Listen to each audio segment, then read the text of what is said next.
On the morning of August 14th, 1952, a 17-year-old named Thomas Cairns ran 1 mile on this road in 3 minutes and 58 seconds.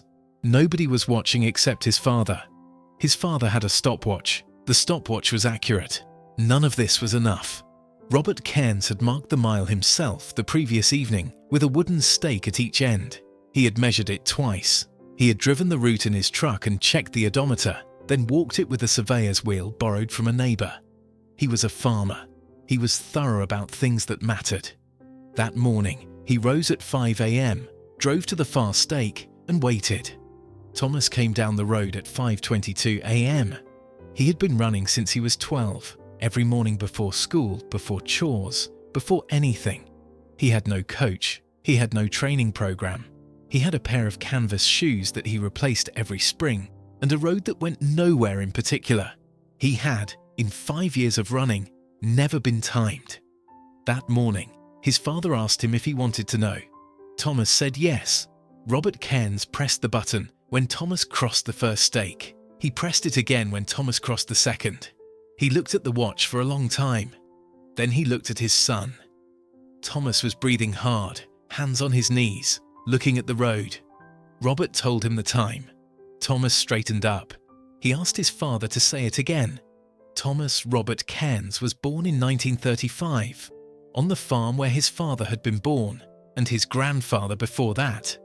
The farm was 400 acres of wheat and canola, outside a town called Hartney in southwestern Manitoba, which had a post office, a grain elevator, a hardware store, and a hockey rink that flooded every November. It did not have a running track. Thomas had read about the 4-minute mile in a magazine. He had read about the men who were trying to break it, the runners in England and Australia, and the United States with their coaches and their tracks and their measured diets and their scientific training methods. He did not have any of those things. He had a road. In a conversation recorded in 2009, Thomas was asked when he had first thought he might be fast. He said he hadn't thought about it that way. He was asked what he had thought about. He said he thought about whether he could go further, or longer, or earlier in the morning before the heat came. He said, "I didn't think about fast. I thought about more." 8 days after the run, Thomas wrote to the Canadian Amateur Athletics Federation in Ottawa. He explained what he had done. He included the date, the location, and the time.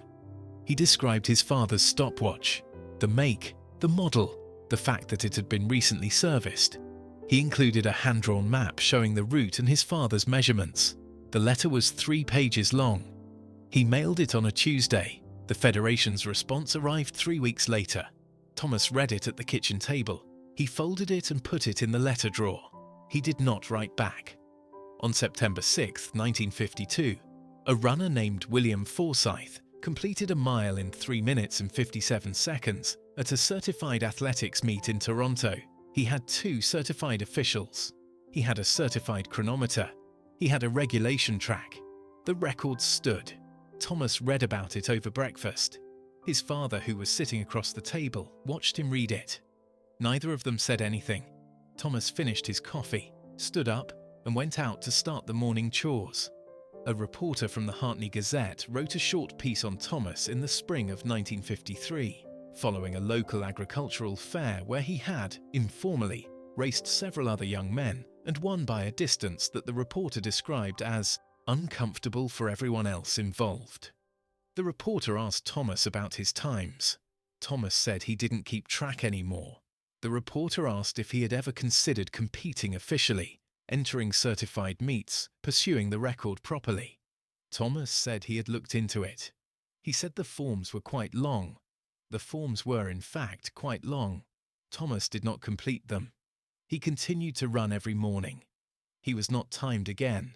Thomas Cairns ran every morning for 60 years. He ran through the harvest seasons and the slow winters.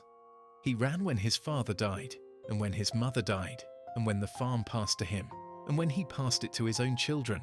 He ran in his 40s and his 50s and his 60s, and more slowly into his 70s. He ran on the same road. He never measured it again. He had 3 children. He had 7 grandchildren. He had, by most accounts, a life of considerable fullness, The kind of life that does not require external recognition to be legible as a good one. In 2009, a sports historian named David Kowalczyk, researching a book on Canadian distance running, came across the original letter Thomas had sent to the Federation in 1952. He drove to Hartney. He found Thomas on the farm. He asked him about the morning. Thomas said he remembered it well. He was asked if he had any regrets about how it had gone. He thought about this for a long time. He said, "The road was good that morning. It hadn't rained in a few days. I remember thinking the road was good." He paused. "I don't think I've had a better morning than that one." Thomas Cairns died in February of 2014, at the age of 78. His daughter Carol was clearing the farmhouse the following spring when she found the notebook in the letter drawer of her grandfather's old desk. She did not know the notebook existed. She did not know about the morning. She read the entry dated August 14th, 1952. She called her brother. He didn't know either. Robert Cairns's pocket watch is still in the farmhouse. Carol wound it, out of habit, when she found it. It still works. The gravel road is still there. Nobody runs on it now. William Forsyth's record was broken 11 years later. Thomas Cairns ran every morning for 60 years. He was never timed again.